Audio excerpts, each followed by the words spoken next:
Okay, so, we just saw, we just saw the playthrough of the Marvel vs. Capcom Infinite storyline, and I kind of wanted to have a talk about it, because we have no plans on actually buying MVCI because the character roster is just so bad for us. But what do you think, ABI, of the Marvel vs. Capcom Infinite storyline? Well, it would be tough to tell you, Majikura, reviewer of SugarPunch Harem Reviews, what's going on with this storyline. I feel there are many things wrong with it. As someone who writes abatorials on a regular basis, ABI, I think you should... I wanted to have this discussion with you. We'll see if it holds a candle to your regular video production and reviews, Majikura. So...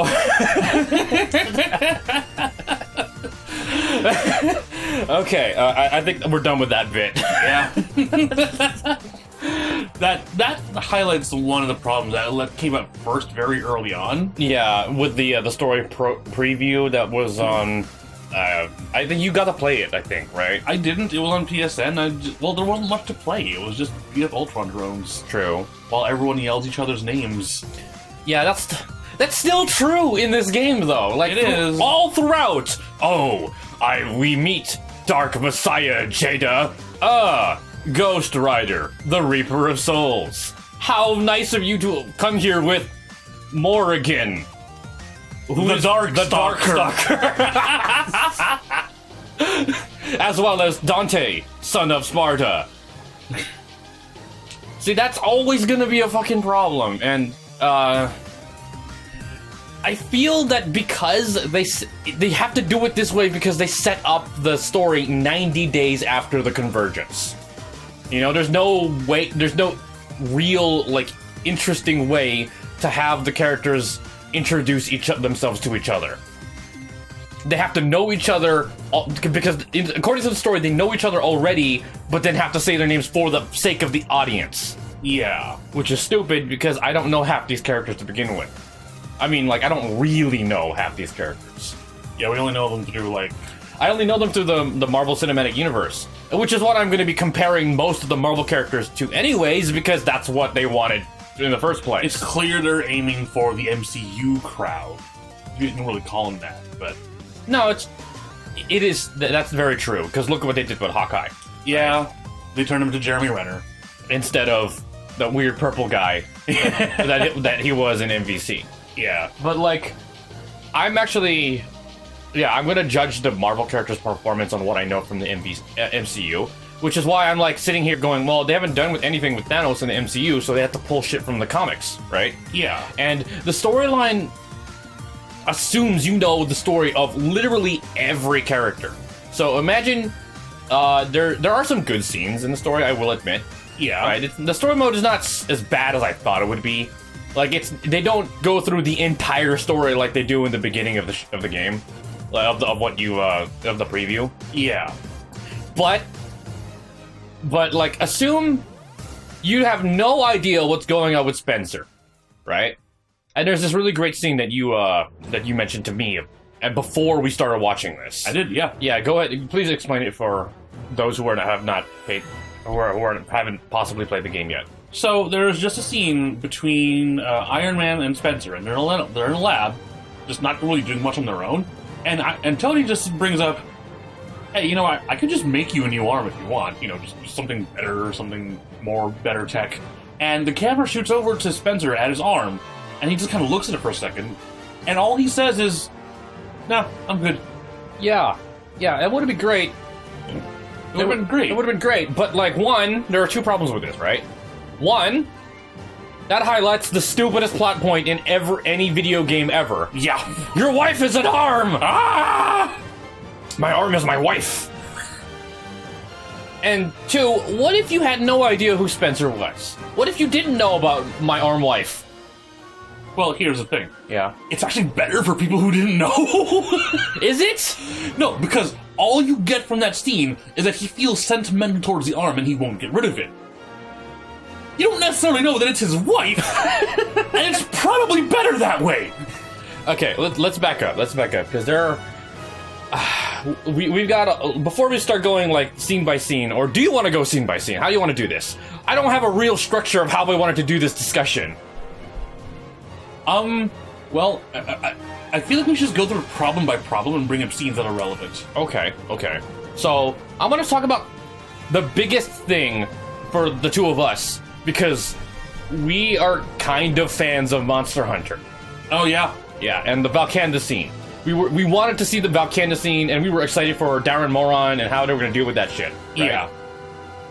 And they dealt with it kind of okay, but the one thing I felt we could have seen more of is, and this actually comes true for every scene as well, is I wanted to see more,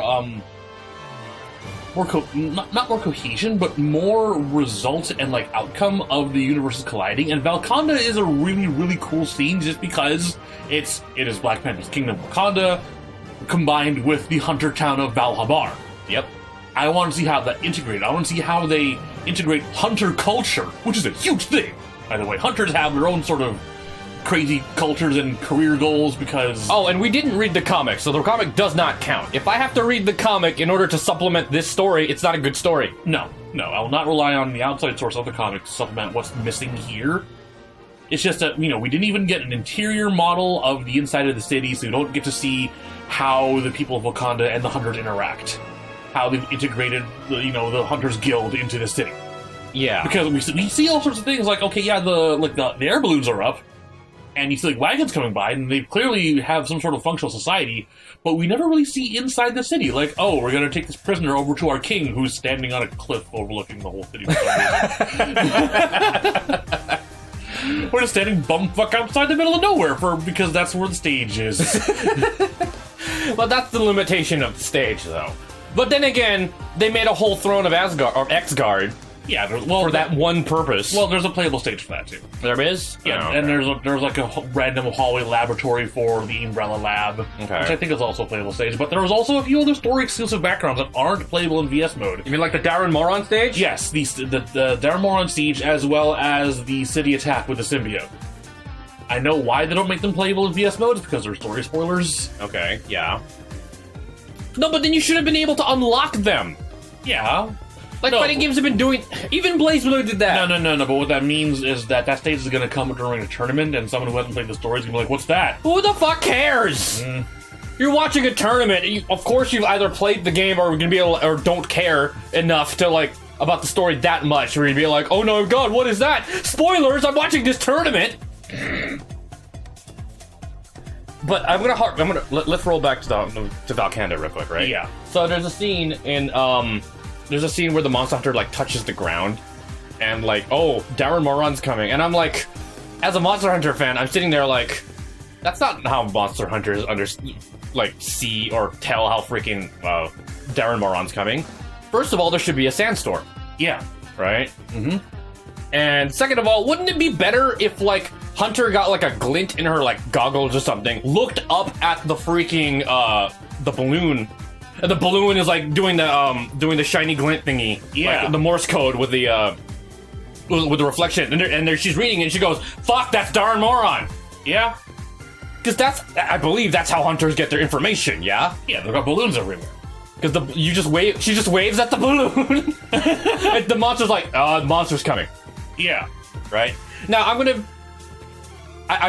bring this up, but I didn't really expect the show to do that, or the game to do that, because, come on, you gotta bear in mind everything we were saying about the Monster Hunter scene is going to be extremely nitpicky because we are Monster Hunter fans. These are barely criticisms. Yeah, these are things that we would have done because we like the Monster Hunter world, or we like the idea of Valkanda. Yeah. But another thing, I think you mentioned it, and I kind of want you to explain this, is about hunter culture, and something that we did not get to experience in this segment, in this story segment. Yeah, so Darren Moron's coming, and the Monster Hunter is all worried, which is a sign for the audience to say something bad is coming. But in hunter culture, they celebrate the coming of the Darren Moron. They're like, yo, the big dragon's coming, everyone get on your boats! We're gonna mine the shit out of it! Because monster hunters are insane! That's the whole deal with the Monster Hunter world. All monster hunters are out of their fucking minds. They will see all these sorts of world-ending creatures, like a fucking giant snake that tunnels through mountains and creates valleys where it goes, it's covered in razor-sharp spines, and they'll say, okay, giant snake is coming, Dalamador's coming, how many of us can take it? 4.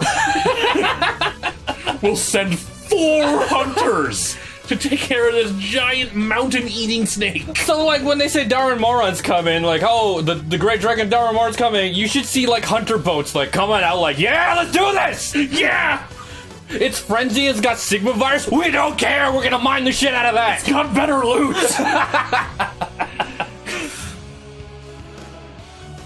It's got the Sigma virus, it's frenzy. G3? Yeah, we got it! No, this is G5. Oh, sweet. Now it's tougher. It's tougher. Let's fight it. Monster Hunter should be... Yeah. I wanted to see something like that, but we didn't. Instead, the Monster Hunter character played as just, oh, I'm just a generic, like, palace guard for Black Panther. Yeah. Now, here's one thing I was disappointed but not surprised by. Just the fact that the hunter has speaking lines. Oh, yeah? Because the one thing we were always saying before the game came out, is I wish the Monster Hunter only communicates through yells, grunting, and gestures, like a real Monster Hunter. But with the advent of Monster Hunter World, they have speaking lines. Yeah, but what I would like to have seen is Monster Hunters just fall around by, like, I don't know, Guildmarm. And Guildmarm does all the talking in the monster's place, because Guildmarm would know about the Darren Moron. She would also be excited about it, but... No. But for the sake of the story, someone has to be worried about it, but... I'm going to segue to something else, but do you want to talk more about Monster Hunter first? No, go ahead, segue. I think we're pretty much done with Monster Hunter, unless there's something you really want to bring up. We're done nitpicking about Monster Hunter? Yeah. The last thing I was nitpicking about Monster Hunter is that how the Monster Hunter is just, like, sort of vassal to King T'Challa in this case, and it's like, okay, I get that he is king of his own kingdom. We were talking, I just mentioned that, dude. How the Monster Hunter just basically plays servant.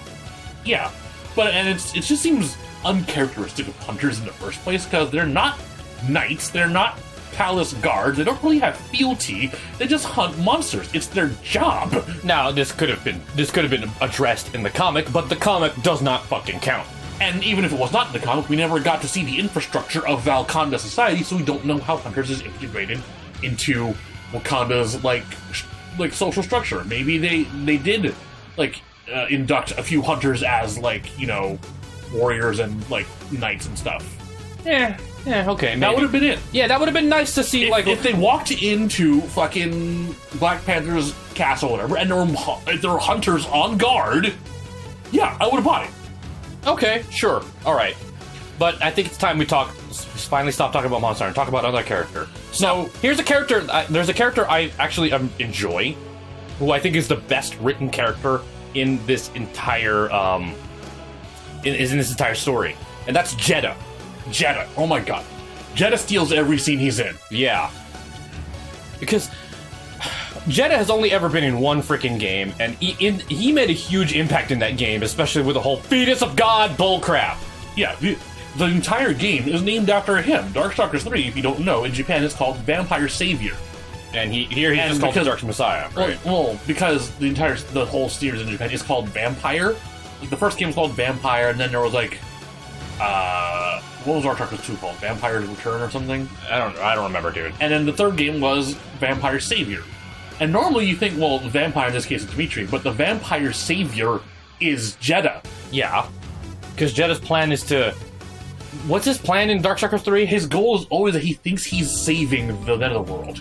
Okay. He always thinks he's trying to save the Dark World by, in Darkstalkers 3, by bringing a god into existence. No, but they did a good job of taking his character and putting it in this Marvel universe. Yeah, again, he's trying to save he's trying to do what he thinks is saving the universe. And I always enjoy when a big bad villain shows up and all the other villain organizations either join him or fight against him. Yeah. But they're not on the side of the heroes either. Yeah. And that's what Jedah is, and that's what I think is a great idea. Mm-hmm. Or is a great incorporation into the story. Yeah. Especially with Jedah's meeting with Lady Death. Yeah. Jedah is not on Thanos' side. He's definitely not on Ultron Sigma's side. Lady Death is basically her own side on this case. Yeah. And it's interesting because it's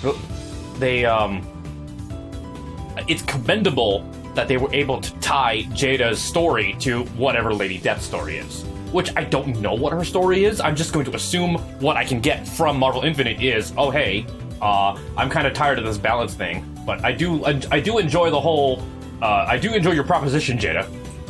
She's like, yeah, you are right. Those heroes never fucking died. So it'd be nice if they died so that I can have them. But then again, I don't know what happened in the fucking comics. Superheroes die all the fucking time. Yeah. But yeah, you're absolutely right. Jedah owns every scene he's in. Yeah, and he steals it from. He even steals the scenes from Dante, who's supposed to be a scene stealer. Yeah. But Dante still, one, looks like a crackhead. Yeah. He looks like a coke addict. His Still. face does not look good. Like, especially when they zoom in on it. Please stop doing close-ups of Dante's face. No, it's not great. Hell Team is a pretty decent team with a... Wait a minute, now that I'm thinking about it. Does Dormammu only show up once and then leave? He shows up once and then leaves. What the hell? How can you do that to Dormammu? I didn't even watch the Doctor Strange, movie. Did you watch it? No, I didn't, but Dormammu's supposed to be kind of a big deal. Yeah, man, like fucking... Why does he just appear and then disappear? He is like this cosmic universal dread being. And then he just shows up with Firebrand, which is kind of funny. Kind of funny. Kind of funny. It's kind of funny, right? I still hate the fact that Firebrand is even in this goddamn game in the first place. Dialogue nitpick. Oh, yeah? During that scene in the pre-battle dialogue, Arthur addresses Firebrand by name. Like, as though they were treating him like a character. Yeah, but isn't Firebrand just like a regular, like, not a regular enemy, but like just a mook? Or a mid-boss at least. Or a mid-boss that's just surprisingly resilient. And super annoying. If it were just Astaroth. Like Astaroth from, not Soul Calibur, the Astaroth from Ghosts and Goblins, right? Yeah. That would make more sense. Yeah. Astaroth in should fact, have been Arthur's nemesis. In fact, Astaroth and Jedah have joined forces in other crossover games. Because Jedah's in Project Cross Zone. Yeah. And you would constantly fight, not Dimitri, Jedah and Astaroth together. Yeah. Because they're both demon lords in a way. Mm-hmm. But, speaking of demon lords, Morrigan. Yeah, so... If Jedah is amazing in every scene he's in, that has to come at a cost, and that cost is that Morrigan is awful in every scene she's in. Morrigan is the least consistent Capcom character in the entire franchise. Like, in Darkstalkers, because I know the story of Darkstalkers, right? Yes. Or some of them. Morrigan is supposed to be, like, this demon noble who's all like, well, I don't want to do boring demon noble things. I just want to go out and have fun and fuck around, or literally fuck around because she's a succubus. Yeah. But here she's all like, no, I have to save Jedah from himself, and I'm like, okay, maybe I can construe that Morrigan befriended Jedah, or is just, like, saying, hey, I know the Dark Savior, he's an okay guy. That one time he tried to make that fetus, yeah, we don't talk about that. We don't talk about that, but otherwise he's cool. He's a good guy. I gotta save the Dark Savior, or I mean, the Vampire Savior, the Dark Messiah. And I don't believe for 1 second that she and Jedah, like, you know, have tea or blood tea or whatever on fucking, like, Friday nights or some shit, on full moons or whatever. Yeah. She goes from being like, oh, I just feel like having fun with Ghost Rider to let's save the world. In fact, it's her and Doctor Strange that channels everyone's power into Captain Planet, aka Mega Man. Which, by the way, why does Mega Man even need that? Couldn't he just touch everybody, take their powers, and then fucking fire a back beam? They're not Reploids, though. Oh, that's true. But he should at least be able to do that to Iron Man. Oh my god. How cool would it be if he just walked over to Sigma, the defeated corpse of any of the Sigma drones, took its power? I want to back up a bit, though, because I feel like not enough people complained about Morrigan during development. Oh, yeah? And yeah. We were all busy complaining about Chun-Li. And then they fixed Chun-Li's face. And she looks okay now. But we forgot that Morrigan was a problem. Yeah, Morrigan... Morgan looks terrible. Morgan's model reminds me of a college student's first try at say, hey, I want to make a 3D model for this class. I want to make Morgan because she's my favorite character. But I've only been taught how to make 3D models by the American way, and I have no idea how to make anime models. Or they're keeping the Morgan tradition alive by not changing her fucking model. No, her model in Marvel 3, this is not her model in Marvel 3. Oh, yeah?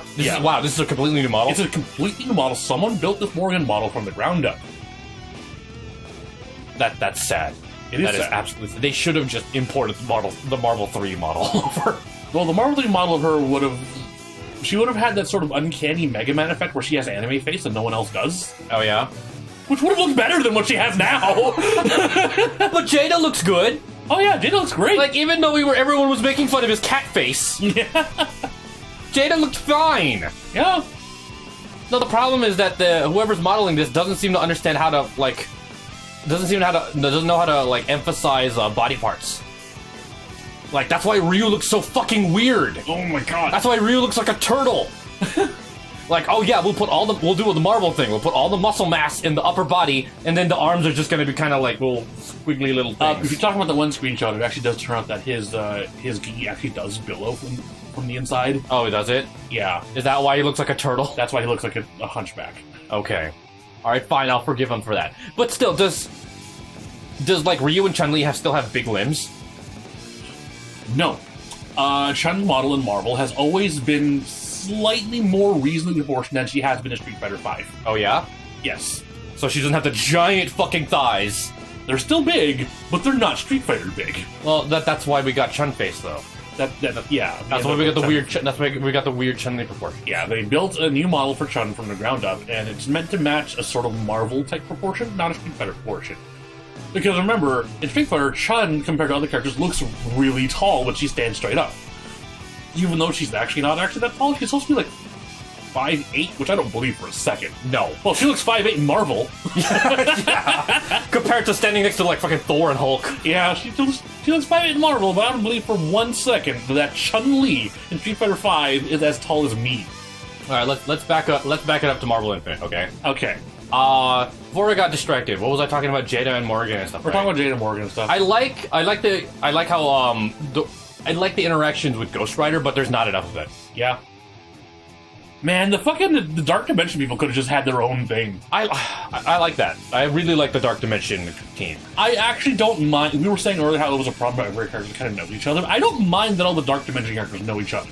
Yeah, that makes sense. That makes sense. Like Ghost Rider People would stuff. know Morgan. She's from a high noble demon house. People would know Jedah. He tried to make that baby once.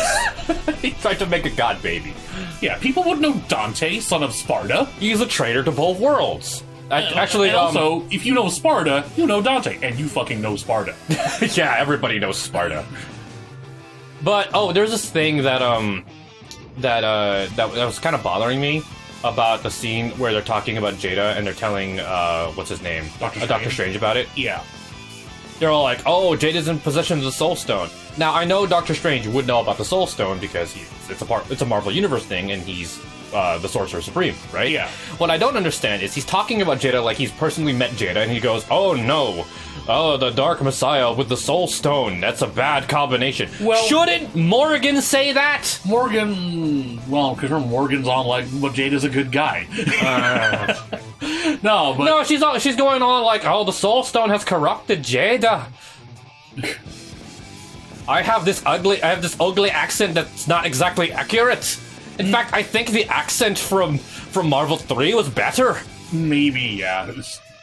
Her accent seems a little inconsistent here. I don't mind that she has a Scottish accent. She is supposed to be Scottish. No, I'm not. And I'm also saying I'm not saying that Scottish accent's ugly, because I do like her Scottish accent in what is it, Tatsunoko? Did she have an accent there? No, my bad. It was Marvel 3. Okay. It was the Scottish accent that they gave her in Marvel 3 was great. Yeah. I don't know what the hell happened here. It sounds so weird. See, the thing is, and I think this comes down to voice direction as well. Voice direction and possibly the script. It's just that Morgan, in all of her Japanese voices, has a very specific way of talking. It's not accented, because Japanese can't really do that with a Scottish accent. But the way she talks is like... Or the way I feel they redirected her voice in English was like, okay, She is of Scottish heritage, we're gonna give her that accent. She is flirting sometimes, so we're gonna do that too.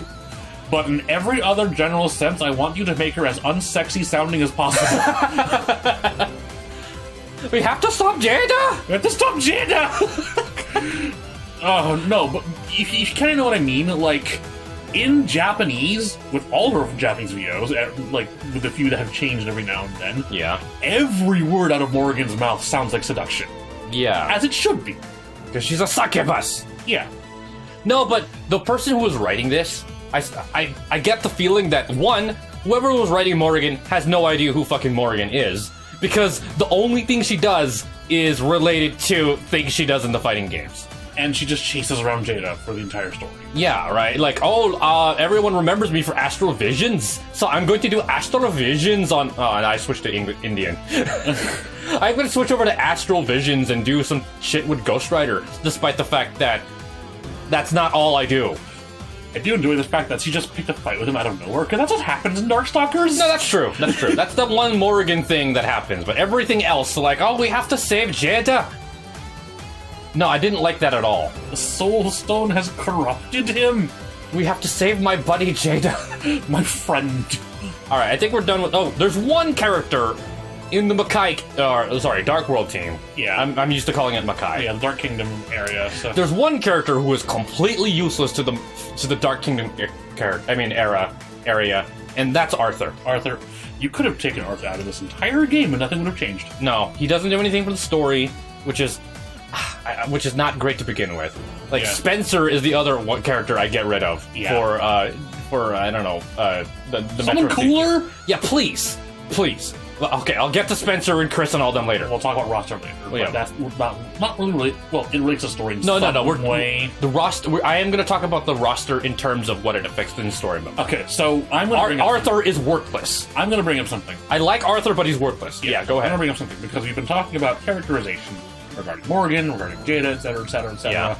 Not as much as we can talk about, because my other problem with the story is that 90% of all character dialogue is fucking exposition. That's true. We actually have very, very few and in-between character moments. You mean like that, like the Iron Man and Spencer? thing? Iron Man and Spencer, like Morgan and Ghost Rider, like, even the one-line X and Zero have before they go to X-Guard. Oh, yeah. They just say, we're doing this again. Yep. See you on the other side. This is Sigma again. Yeah. Technically. Just Maverick Hunters doing her thing. This is just another mission for us. Yeah. Oh, you know what's and you know what else was a good character moment? What? That I feel... it's... okay. Good character dynamic that went unexplained, but doesn't really need to be explained very well. Ryu and Hulk. Yeah! I actually like that. Ryu and Hulk. However, we're gonna have to go back to Valkanda in a minute. Okay, but I'm just gonna say, Ryu and Hulk have better on-screen synergy than Hulk and Black Widow in Age of Ultron. I have been bothered by that ever since I saw Age of Ultron, where fucking Natasha's trying to get in with Bruce, and she's like, "Oh, you see, Bruce? I'm a monster too." I'm like, "No, you're really not." But Ryu's like, "Yeah, I've got this killer urge inside me that I can't control sometimes. I met this one, like Thai dude. He's really mad about it." And Hulk's like, Hulk know that feel. Said that. I never want to hear Ryu say, "I was on a research mission." Ryu should never fucking say the word research out of his fucking mouth.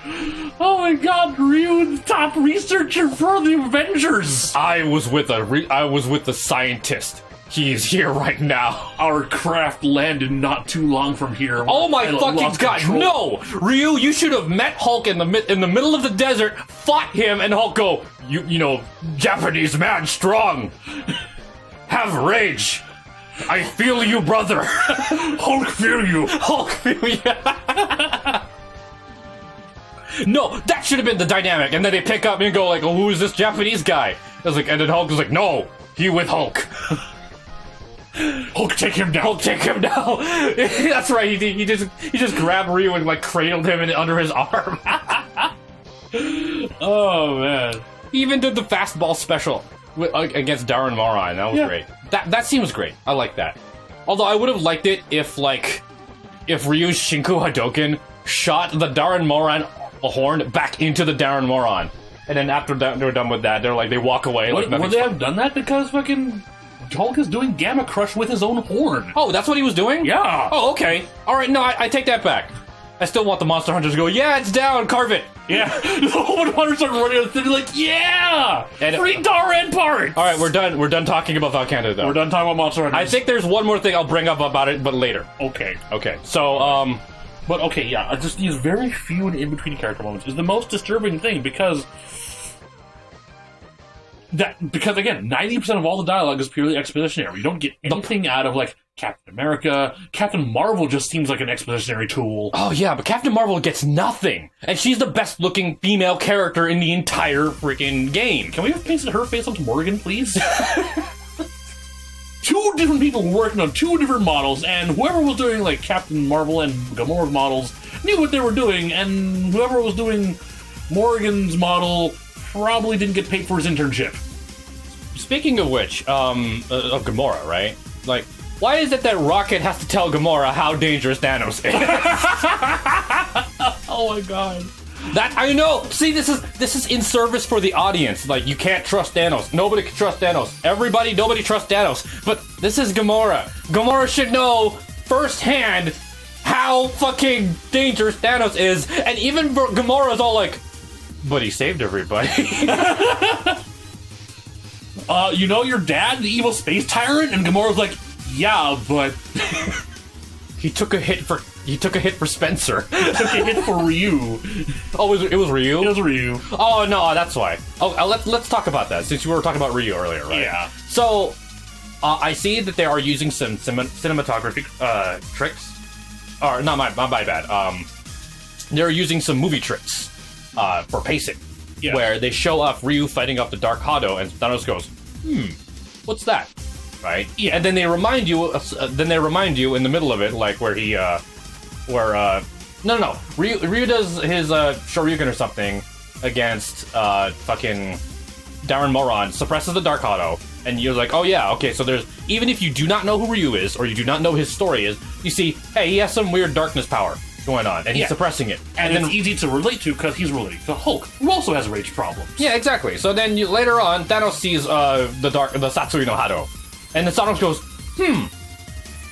that's interesting. And then later on, he just steals it from Ryu. Yeah. Now, interestingly enough, this is a great idea and a terrible idea.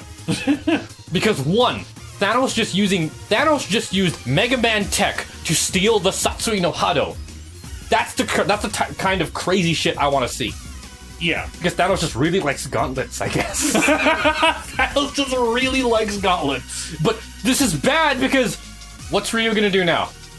That's kind of his whole deal. His entire character is to stop the Satsui no Hado, or or to come to terms with it. But now a machine takes it from him, and he's like, I feel great. I feel at peace. I've never felt better. That kind of cheapens Ryu. Granted, Ryu's not a great character to put in this game to begin with, but fucking we have to have Ryu. Just like we have to have Chun-Li, and Chun-Li has no agency in the entire story. Yeah. So, actually, there's something else I want to bring up about the dialogue, right? Oh yeah. My original estimation is wrong. It's not really 90% exposition. It's more like 70% exposition, 10% very few in-between character moments, 20%. I don't know. I don't think we bring up 40%. 40% characters quipping. Oh, that's true. Here's the thing. Especially Rocket. Okay, yeah, Rocket ruins every scene he's in. Except for the one scene where he takes the Power Stone out of the fucking jet. Okay, Rocket has one good scene and that's it. Yeah. But here's the thing, right? I kind of get that Marvel characters are just kind of sarcastic assholes. Yeah. And they just quip all the time. And these are Marvel heroes. They face all sorts of ridiculous shit. And they just quip in front of everything. Yeah. The thing, though, is from a dramatic and a tension standpoint, there is absolutely no drama, no tension, and nothing at stake because no one's really afraid. Yeah, it's true. Everyone's quipping. Even the Capcom characters. Yeah. Oh, you know what? There should be... Oh, you know, I want to transition over to talking about the human characters. The new Metro City character. No. Let's talk about Zombie Team. Okay, yeah. Let's talk about Zombie Team. Because there's something I noticed about Chris. Chris Redfield is the lamest character in this entire fucking game, and he should... You're going down, Ultron Sigma. Oh my god, yeah. That was the worst. However, the scene in Avengers Tower absolved him of that sin. Okay. Because Thor's all like, we need to, defeat Ultron Sigma so that the dead may rise again. And Chris is all like, yeah, because that always works. That always turns out great. All right, Chris, you're back to neutral with that scene. But then after this, we have Chris going in solo, and then he gets like he gets to team up with Spider-Man or whatever. But he goes with the Umbrella facility, which is an interesting team up, but I don't quite get how it works considering that MODOK had the Mind Stone and how the Mind Stone affects the fucking BO. Let me sit on that for a second. Right, let me put a pin on that for a second, right? The thing I wanted to mention was, why is we have Resident Evil 5 Chris? Because we can't change his model. Because that's the Resident Evil Chris that we know. Why? But we have Resident Evil 5 Chris going in here, and he's acting like Resident Evil 6 Chris. Yeah, I brought that up a while ago, while we were watching. Because Spider-Man shows up, he's like, hey, I'm here to help. And he's like, no, I can do this alone. I don't need a partner. No, you fucking can't. No, you fucking can't, Chris. Because he spends all of Resident Evil 5 going, partners are important. Gotta have partners. And now in Resident Evil 6, he's all like, oh, no one should be near me because all my partners died. And we have that visual disconnect. Now, I didn't personally play Resident Evil 6, but I do know the general story of it. Yeah. So that's why I understand that they're doing Resident Evil 6 Chris with Resident Evil 5 Chris. Yeah. Didn't you say that there would be a scene that would have been infinitely better with Chris if it was Leon instead? Oh yeah, just the scene earlier where it was like, oh, you have something you want to say, Commander Redfield? And Chris is like, they're going down, Ultron Sigma. And even Sigma's like, that was a lame quip, Commander Redfield. Alright, fine, so let's replace it with Leon. So do you have something to say, Mr. Scott? Mr. Scott! Mr. Scott! And Leon would have said, Ultron Sigma, you're small time.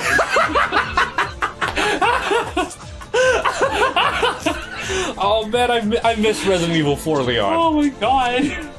I miss Resident Evil 4 Leon so much. Your right hand comes off.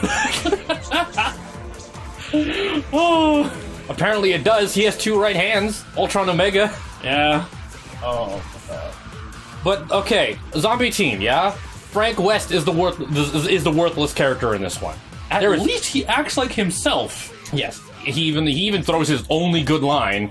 Hey, I've covered Warzone, But at this point, it's been overplayed. Yeah. To the point now it feels like he's obligated to say it, as in, like, is he gonna say it? Like, I was not impressed, nor was I expected it, and I was completely unimpressed when he said it. Yeah. But Frank West has literally no reason to be in the fucking, in the story at all. We could have had a much better zombie character, you know? Yeah. Like, could we not have had Regina and, like, have dinosaurs and shit, like Venom symbiote dinosaurs? Oh my god! Or even just straight up dinosaur BOWs. Like, MODOK are like, this is the greatest idea ever! I'm going to put the symbiote on these I was like, I'm going to put the symbiote and the T-virus on these on these dinosaurs! Oh shit, monster hunters! Oh my god. Why couldn't we get Venom symbiote Rathian?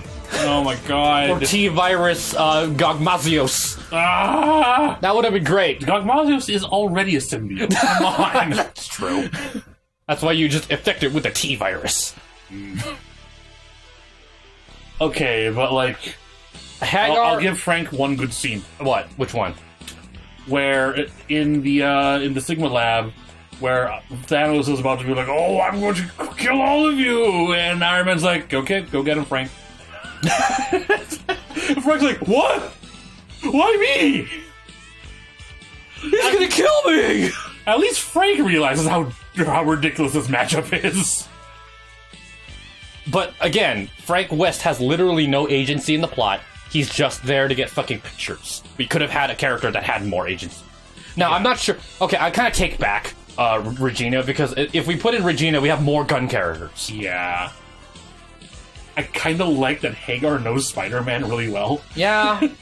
Because they're buddies, like, hey, Mr. Mayor, what's up? Like, yeah, 90 days of convergence, how many months is that for them adapting to New Metro City? Sure. You mean with the statue of Damned in the back? Yeah. But Hagar's like, what the hell is this statue doing here? Who the hell made a statue of the criminal? No, but, like, just the idea that, okay, he's gonna be the mayor, so he's gotta be friends with Spider-Man. Yeah. Because Metro City and New York are basically the same city. Yeah. And now they literally are the same city. Yeah. But that's fine. But again, Hagar has no importance to the story. I do enjoy Hagar doing a suplex to Nemesis. Yeah. That was great, but that's the only thing that was good about it. Like, I don't see Hagar running into X-Guard to stop Ultron Sigma unless Ultron Sigma, like, took his daughter or something. Took his daughter! Then Hagar was like, fuck that guy. I'm gonna go travel across the dimensions and get my daughter back. Oh my god, and he would. You just bring his barrels and his lead pipe and be like, yep, that's all I need. No, but, actually, I was gonna say, would you prefer Hagar got the Zangief treatment from Street Fighter V? What? Where they just take every opportunity to show that Zangief is fucking invincible? No, they did that already, just by, like, Meg Hagar breaking himself out of the BOW capsule. That's true, yeah. Try to pick me, will you? I'm the goddamn mayor!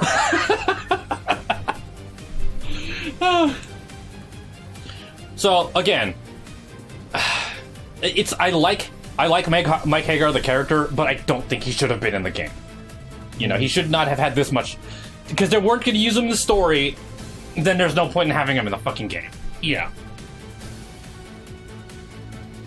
Oh boy, Who else was in Zombie Team? Spider-Man? No, Zombie Team was... I do like the idea behind using the T-Virus and the Venom symbiote. That was cool. Yeah. Was that part of Jedah's plan as well? So, oh yeah, Jedah and MODOK were colluding. They were colluding, yeah. He was saying, okay, I'm gonna take this symbiote, you're gonna put, your science in it. Yeah, take your science and put it together. And I'm gonna just unleash this monster and hope it kills Ultron Sigma. Would it not have been cooler if we just had Wesker? Or even just... Or I know people don't like him, but I would have preferred MODOK in the game. You know, I know he's... Actually, you know, I kind of enjoy MODOK's involvement in the story mode here because he is still an obstacle. Okay. He does provide an interesting gameplay variance that's not normally in the regular game.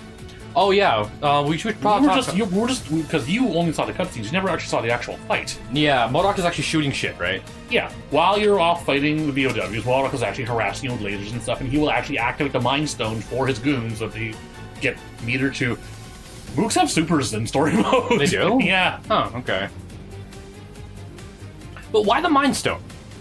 Why give MODOK the Mind Stone? To make him even smarter! Now that I'm already the smartest! The smartestest! No, but like, how does the Mind Stone... how do you incorporate the Mind Stone into the VOWs? Is he using the Mind Stone to control the BOWs so that they act according to the way he wants them to, instead of just attacking everybody like Umbrella normally does? Or maybe, I don't know, does MODOK have straight mind control powers? Is that how he's controlling all the BOWs at once? The way they use the Mind Stone is kind of dumb.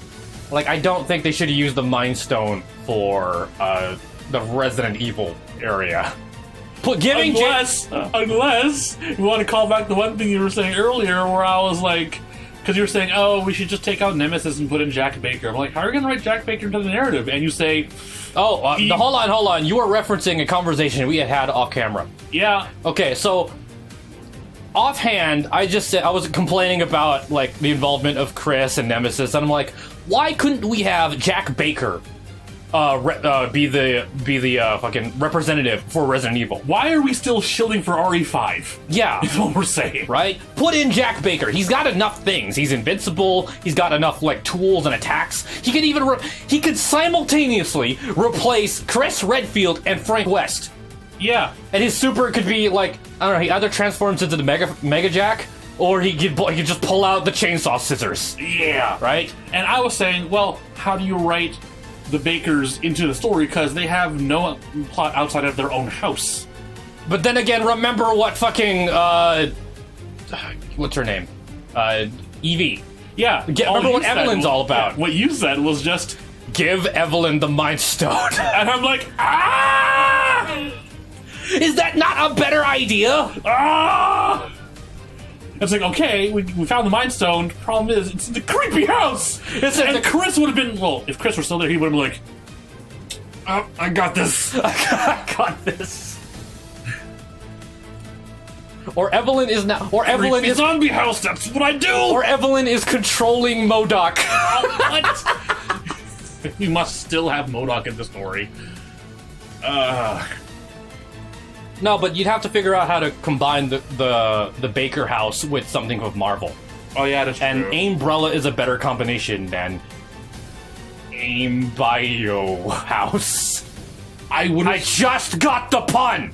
What? It's a biohazard in a bio. God damn it! God fucking damn it! Ah! It's a biohazard! Ah! Oh! God. Okay. Okay. I think we're done with Resident Evil team. Okay.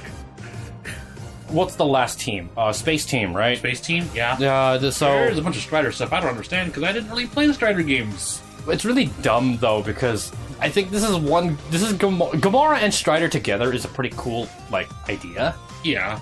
But the way they went about it was like, I've been fighting Master Mentos. Mentos. What the fuck is the guy's name? Mayo. I've been fighting Master Mentos for over 1,000 years. And Gamora's like, I know what that's like because I fought what's her sister? Nebula. Yeah. It's one of those words. I've been fighting Nebula my entire life because Thanos, and I hate Thanos, and you hate Master Mentos just like I hate Thanos. We're immediately buddies. And then he's like, you'll never stop me, Strider. Ah! Just one slash. Just one slash. And he had the Power Stone? The Power Stone. Oh no, he didn't have it. It was in the generator. Oh, that's true. Okay. Oh, that's what they always do with the Power Stone. They use it like a battery. Yeah. Was that what? Wait, the Power Stone was in the first Guardians movie, right? Tesseract, dude. Isn't that the Power Stone? No, the Tesseract is the space. No, it's not. Oh wait, it's not the Space Stone. That's Thor Dark World. Okay, yeah, you got. No, I thought Thor Dark World was the Reality Stone. Was it? Fuck, I don't remember shit. I'm getting Tesseract is the Power Stone, dude. I'm getting confused because the colors they assign the stones in MCU do not match the colors they gave it in Marvel Infinite. Yeah. Yeah. There was a purple stone in Guardians 1, but it wasn't the Power Stone. Was that the... Wait, so what's the Guardian power? Is that the Power Stone? I think that's the Power Stone, dude. Then what's the Tesseract? Is the Tesseract the Mind Stone? No. Then how do they use because the Tesseract, the Nazis were using it to make lasers. Somebody in the comments, energy source. Somebody in the comments who follows the MCU needs to help us out because I'm getting so confused with these stones and the colors. In fact, I didn't even know there was a Soul Stone. Oh, I knew there was a Soul Stone. I didn't. I thought there was only 5 because I just assumed that the Gauntlet had I just assumed that the Gauntlet had like a stone for each finger. I forgot there was one in the center. Yeah. Oh man.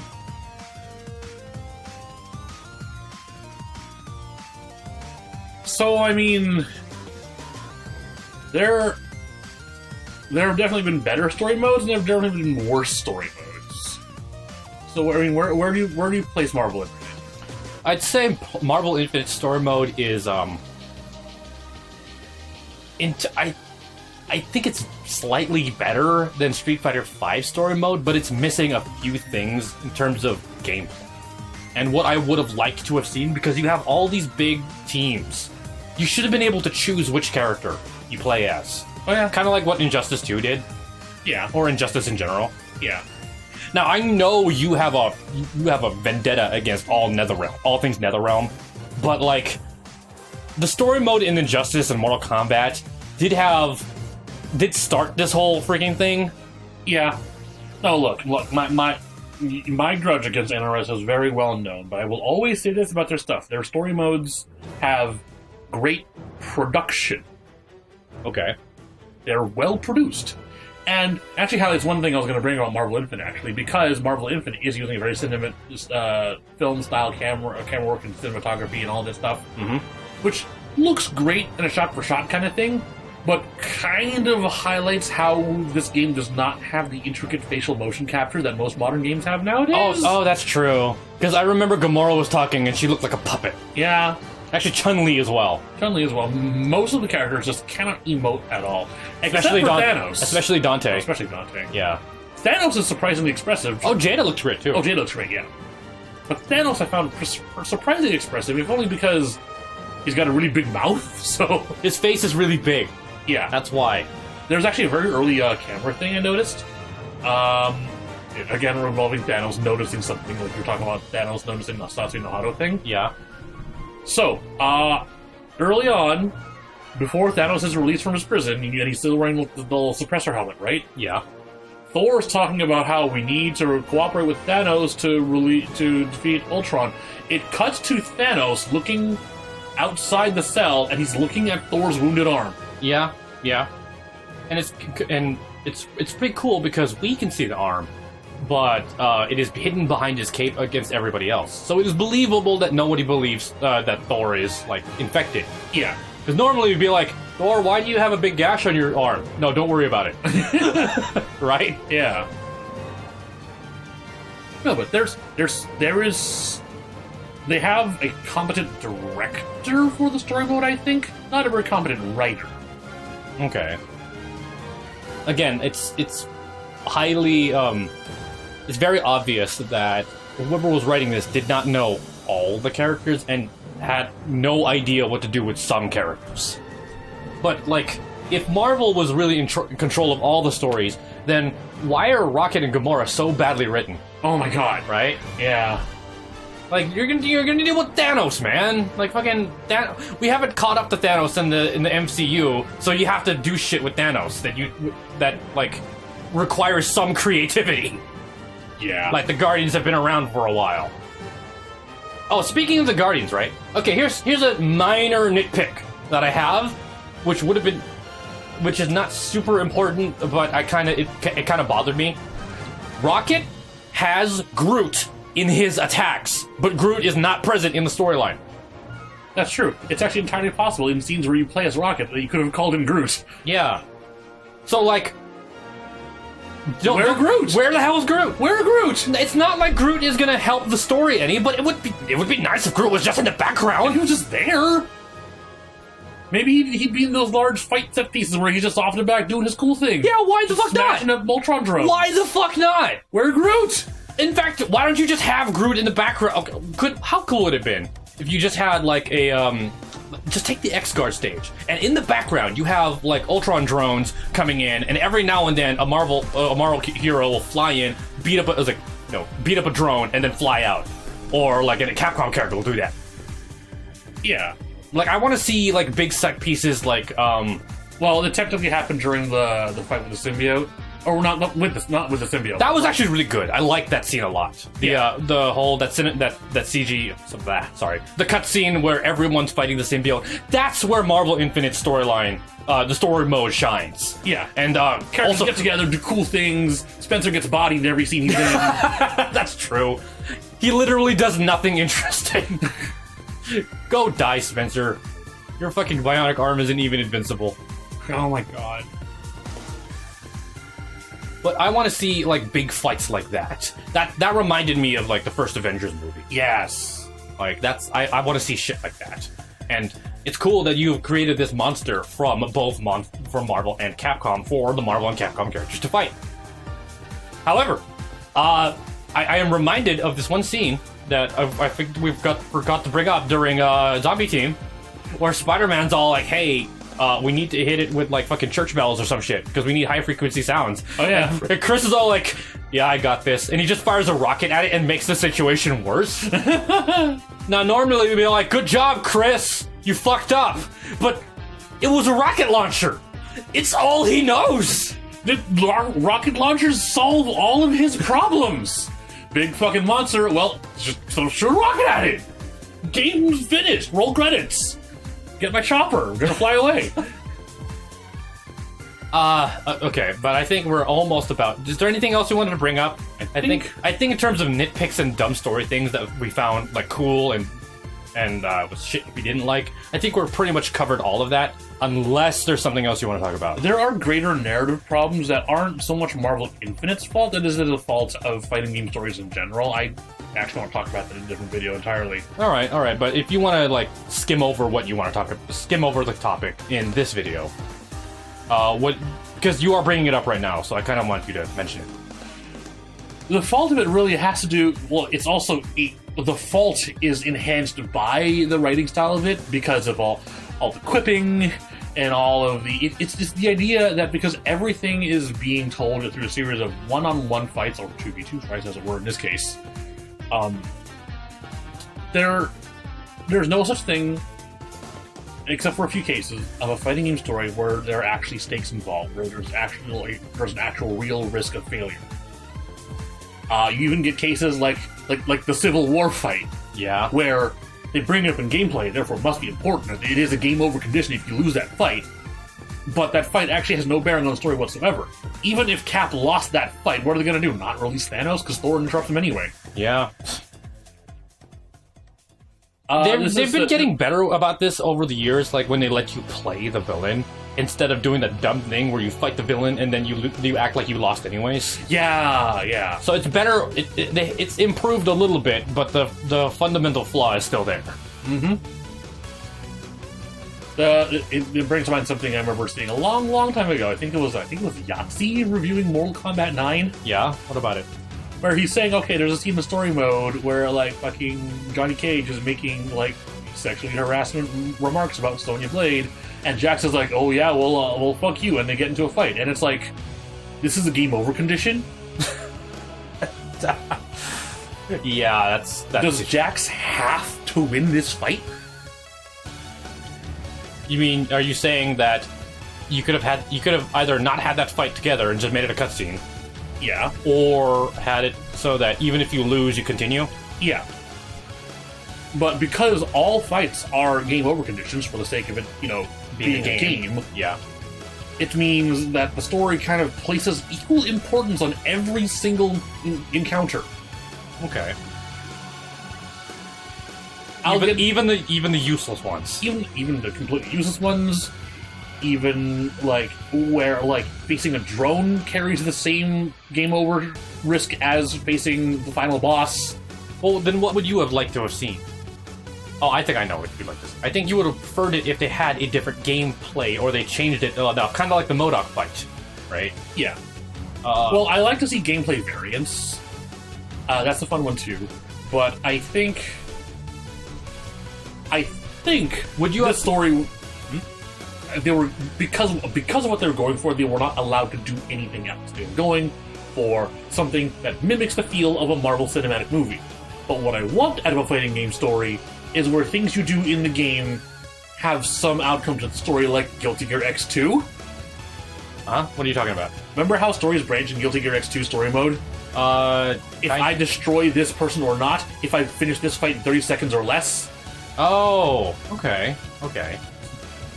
Does that mean you just want branching paths or something? I just want, like, things that you do in game to matter, because your only goal in most cases, all the time, is win. That's true, yeah. Would you have preferred Injustice-style minigames? As long as Superman isn't destroying cars pulled straight off the street. I would have enjoyed those, and I would have enjoyed also what you brought up like off camera.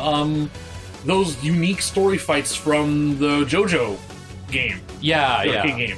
Where you fight characters who aren't even playable in the regular game because they're just sort of mini games for you to play against. Again, the MODOK fight comes to mind. Yeah. Right? You're technically fighting MODOK, but he's not on the field. He's just making you fight minions. Yeah. But he's still a threat. Yeah. Yeah, I enjoy that. I would have liked an actual Darren Moron fight. I would have liked to fight against the symbiote. Yeah. Like, just like one of the, you know, those Marvel-style big boss fights they have? Like the one they have at the very end of this story? Yeah, with Ultron Omega. Why not more of those? Yeah. Have more of those, and they'll just be in the story mode. Yeah. I could get more into detail about this, but I want to do my own piece on it so I can do more research and more, bring up more relevant points. Okay, alright, that's fair.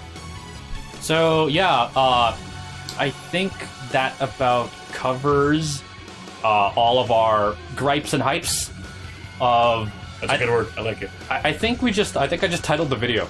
Okay. I think I just titled the video. We did, yeah. Alright, so I think that covers everything, of all of our gripes and hypes about the Marvel vs. Capcom Infinite story mode. What do you have anything else to say, A.B.I.? Well, speaking as an editorial writer who specializes in analysis, characterization, and writing, I would like to say that I do not feel this story lived up to my standards. How do you feel it reflected on your specialty in reviewing and analysis, reviewer Majikura of SugarPunch? I don't know what you're talking about. I just laugh and make bad puns, and get hype about dumb shit. Fucking Biohazard. Biohazard. Fucking. Oh.